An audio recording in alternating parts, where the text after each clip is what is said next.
हरे भरे खेतों के बीच बसे एक शांत गांव में बौद्ध नाम का एक बूढ़ा व्यक्ति रहता था। अपनी बुद्धिमत्ता और करुणा के लिए प्रसिद्ध। दूर दूर से लोग उसके मार्गदर्शन चाहते थे। एक धूप भरी सुबह रवि नाम का एक युवक मठ में पहुंचा। उसके चेहरे पर चिंता के भाव झलक रहे थे। मास्टर बौद्ध, रवि ने कांपती आवाज में बोलना शुरू किया, मैं नकारात्मक आदतों के चक्कर में फंस गया हूँ।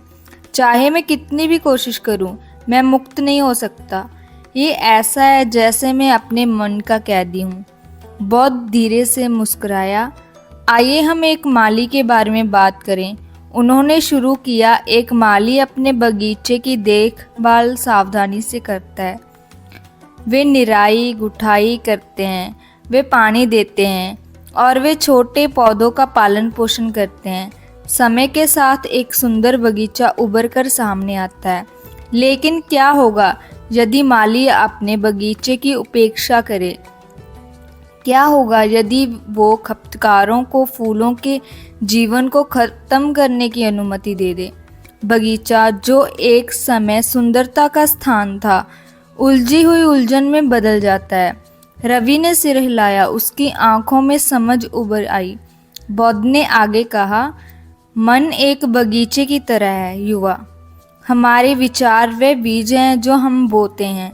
नकारात्मक आदतों उन खपतकारों की तरह हैं जो अनियंत्रित रूप से बढ़ती हैं। वे हमारी शांति, हमारी खुशी, हमारी क्षमता चुरा लेते हैं। रवि को बौद्ध के शब्दों से गहरा जुड़ाव महसूस हुआ। उन्होंने हमेशा अपने दिमाग को एक अराजक युद्ध क्षेत्र के रूप में देखा था, एक ऐसी जगह जहां नकारात्मक विचार उनकी भलाई के खिलाफ युद्ध छेड़ते थे। लेकिन मालिक, मैं इन घास फूस को कैसे उखाड़ सकता हूँ? रवि ने पूछा। उसकी आंखों में आशा चमक रही थी। बौद्ध रुक गया, उसकी निगाहें स्थिर नहीं। माइंडफुलनेस माली का उपकरण है, उन्होंने उत्तर दिया। बिना किसी निर्णय के अपने विचारों पर ध्यान दें। आकाश में बादलों की तरह उन्हें उड़ते हुए और खत्म हुए देखें। जागरूकता के प्रत्येक क्षण के साथ आप नकारात्मक आदतों की पकड़ को कमज़ोर करते हैं। फिर बौद्ध ने एक सरल ध्यान तकनीक साझा की, सांस पर ध्यान केंद्रित करना। जब भी मन भटकता है उसे वर्तमान क्षण में वापस लाना। जैसे ही रवि ने लगन से माइंडफुलनेस का अभ्यास किया, दिन हफ्तों में बदल गए। धीरे धीरे उन्हें बदलाव नजर आने लगा। उसने मन का एक बार अस्त व्यस्त बगीचा साफ होने लगा। सकारात्मक विचार नाजुक फूलों की तरह खिलने लगे। उनकी आदतें, जो कभी जिद्दी थी, बदलने लगी।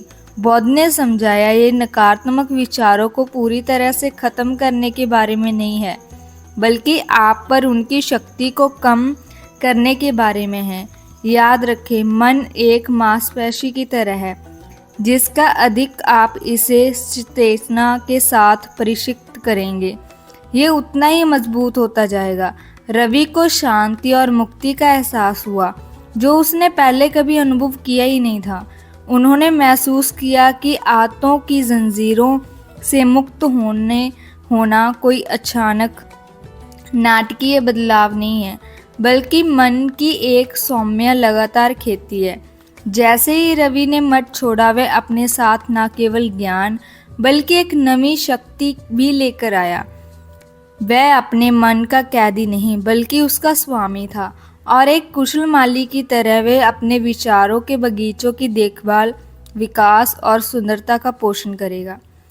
आपको ये कहानी कैसी लगी मुझे कमेंट्स में ज़रूर बताना, और अगर आप हमारे चैनल पर नए हैं तो चैनल को सब्सक्राइब ज़रूर कर लेना। तो मिलते हैं जब नेक्स्ट वीडियो में, तब तक के लिए कीप लर्निंग, कीप ट्राइंग।